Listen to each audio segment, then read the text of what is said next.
별게 다 있는 타고 별다방.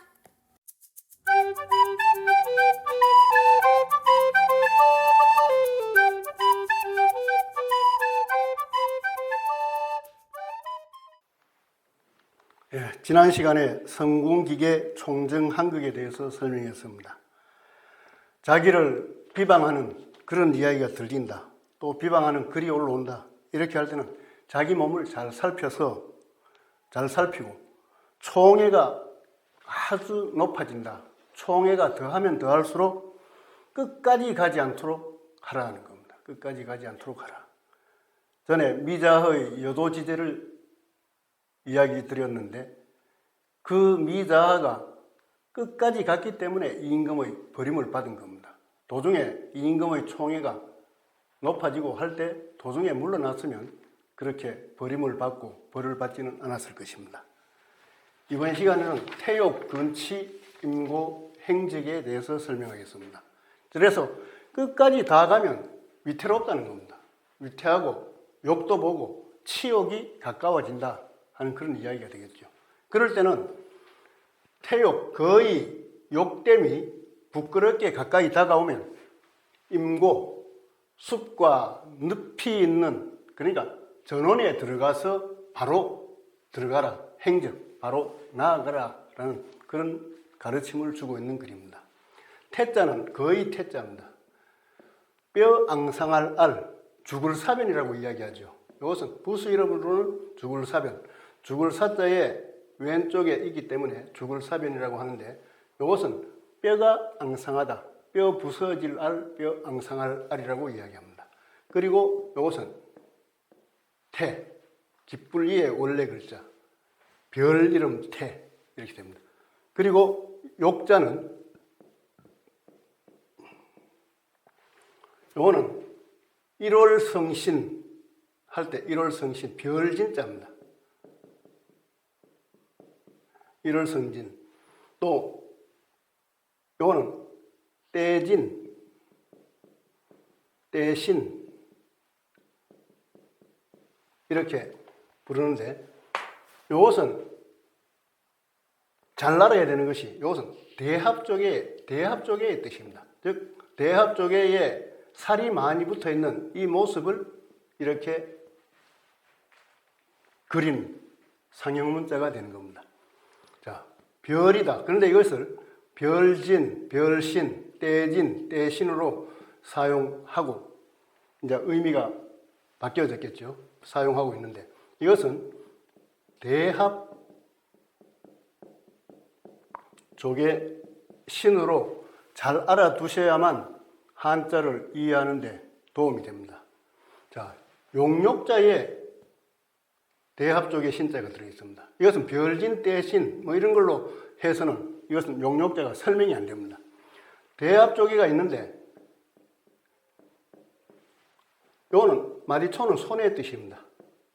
대합조계가 있는데 조개가 손에 닿았다, 조개를 손으로 잡았다, 이렇게 하는 그 자체가 조개가 무슨 뜻이 있습니까?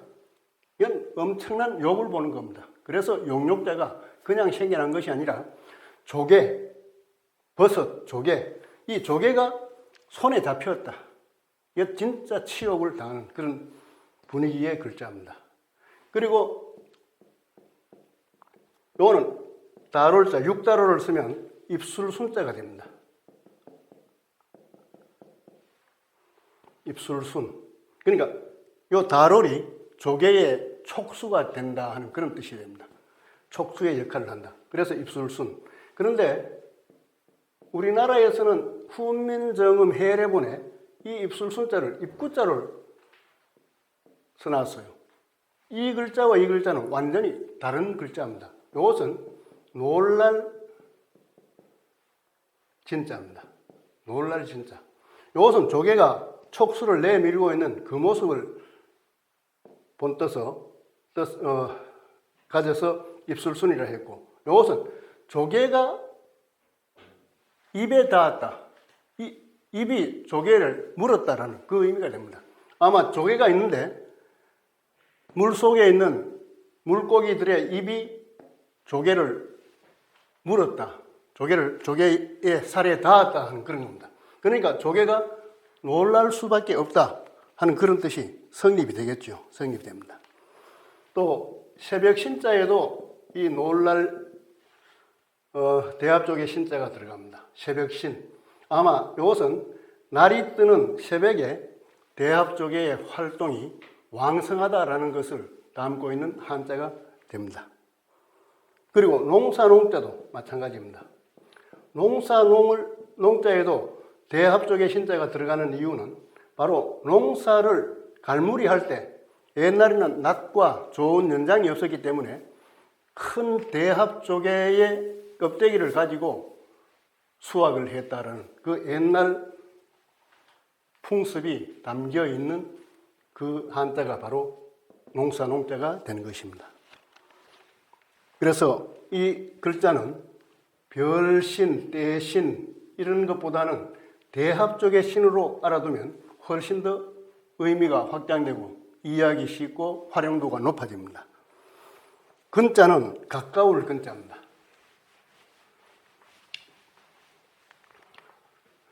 가까울 근자는 요는 도끼 근자가 있습니다. 낡은 도끼근이라고 이야기하는데 이것은 도끼의 면이고 요는 손으로 손잡이고 요는 손으로 잡고 있는 손잡이가 있는 그 도끼를 나타내는 겁니다. 그래서 도끼 근자를 두 개 쓰면 쌍도끼은이라고 이야기합니다. 그리고 도끼 두 개를 가지고 조개패, 폐물, 원석을 쌍도끼로 또는 다듬는다. 그래서 그 다듬으면 바탕이 좋아지겠죠. 그래서 바탕질이 바로 뭐냐? 바탕을 바르게 하려면 쌍도끼로 그 조개 감 나가는 것을 다듬어라, 다듬는다라는 그 뜻이 포함이 되어 있습니다. 그래서 근자는 가까울 근자다. 도끼를 가까이 두고 가까이 가지고 가야 한다 하는 그 의미가 담겨 있는 글자입니다. 치자는 부끄러울 치자. 귀를 어디에 대고 있습니까? 마음에 귀를 대고 있어요. 모든 사람들 마음에 귀를 대고 있으면 부끄러움이 조금 들리겠습니까? 아마 제 마음에 여러분들이 귀를 기울인다면, 대보신다면 저의 부끄러움도 아마 들으실 수 있을지 모릅니다. 그래서 이것이 부끄러울 치. 그래서 다른 글자로서는 그칠 지자를 써서 쓰는데 이것은 속자가 됩니다. 그칠 지자. 림자는 수풀림. 나무가 하나 있습니다. 나무목. 수풀림.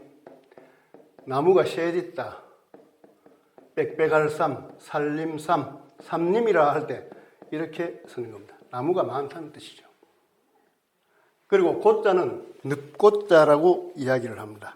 늪고, 물가고, 또 올이라는 뜻도 있고 높다는 뜻도 있습니다. 높을고. 그래서 이것은 물가고자, 신백제가 있고 여기 이렇게 해서 이것은 물수의 뜻입니다.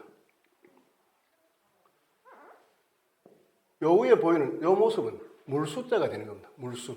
그러니까 흰물이 있는 곳이다. 그러니까 늪이 된다. 소택.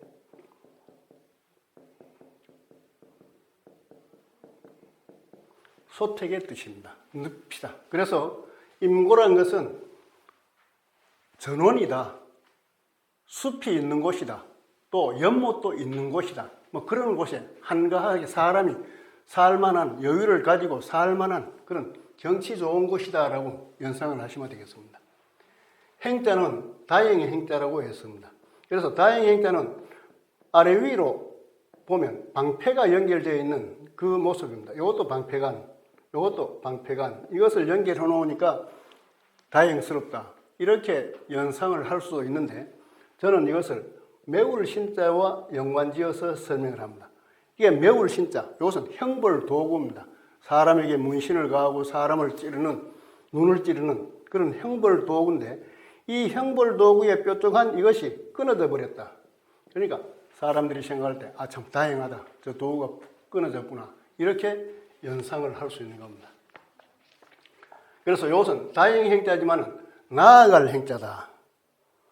거동이다라는 그런 뜻이 있습니다. 행행, 단일 행자, 다행 행자, 이것도 나아갈 행자, 단일 행자, 나아갈 행자. 행행을 한다라는 것은 임금이 다른 지방으로 나아가는 것을 말합니다. 거동하는 것을 행행이라고 하게 됩니다. 그 다음 즉자는 곧즉자입니다. 곧즉자는 힘백자가 있고 비수비자가 있습니다. 그런데 이것은 비수비자가 아니고 숟가락비로 보는 것이 좋습니다. 숟가락비. 자, 흰 쌀밥입니다. 흰 쌀밥 밑에 숟가락을 넣어놨어요. 그래서 이 글자를 고소할 흡이라고 이야기합니다. 고소할 흡. 그러니까 흰 쌀밥 밑에 숟가락이 있다. 바로 먹을 수 있다는 겁니다. 그래서 고소한 흰 쌀밥, 그러니까 먹을 것이 있는 곳에 오른쪽에 병부절, 이것은 밑에 오면 이렇게 모양이 변하는데 이것은 사람의 뜻이다라고 새기고 있습니다. 그래서 흰 쌀밥을 보고 사람이 무릎을 꿇고 나아가는 이 모습이 바로 곧즉 나아갈 즉자가 됩니다. 그래서 태욕, 근치, 거의 태자, 또 위태할 태자, 위태하다 할 때는 위자 이렇게 쓰겠죠. 위태하다, 위험하다. 위험할 위자도 마찬가지입니다. 언덕 위에 사람이 쪼그리고 앉아 있어요. 그런데 이 자체가 위험한 겁니다. 그런데 언덕 위에 있던 사람이 떨어져서 몸이 이렇게 굽어 있습니다. 병부절이지만은 여기서는 몸이 굽어 있다라는 그런 뜻을 나타냅니다. 그러니까 위험스럽다, 조심하라라는 뜻을 담고 있고, 이렇게 해서 언덕에서 위에 있던 사람이 떨어져 내려와 그냥 구부러 있어요. 몸이 굽어 있어, 다쳐서. 그러니까 이것은 재앙액이 됩니다. 재액을 입었다. 재액. 이렇게 할 때 재앙액이 된다. 재앙이 언덕에서 떨어져서 몸이 다친 것을 상징하고 있습니다. 그래서 태자는 거의 태자, 위태할 태자. 그래서 여기서는 태욕이란 것은 욕이 가까워진다. 또 부끄러움이 가까워진다. 이런 것을 사람은 살아가면서 느낄 수 있습니다. 자기 행위에 대한 것을 태욕, 욕이 가까워진다. 거의 욕스럽다. 또 부끄러움이 가까워지면 바로 임무, 자기가 옛날에 살던 고향, 또 살만한 곳을 찾아서 선비가 낙향하듯이 바로 행직하라. 바로 나아가라. 이렇게 하면 욕됨이 적어진다. 또 몸을 보신할 수 있다. 라는 그런 거죠. 앞에 나왔던, 뒤에 나올 양소, 견기, 양소, 소관과 소수가 그 위태한 기미를 알고 인권을 풀고 고향으로 내려갔기 때문에 많은 사람들의 칭송을 받고 자기 몸을 보존할 수 있었다. 자기 가문을 보존할 수 있었다. 라고 그렇게 이야기를 합니다. 우리나라에도 몸을 보존해야 될 사람들이 참 많은데 전부 낯을 쉬고 있는 이런 것이 저는 아쉽게 생각하고 있습니다. 감사합니다. 좋아요와 구독 눌러주세요.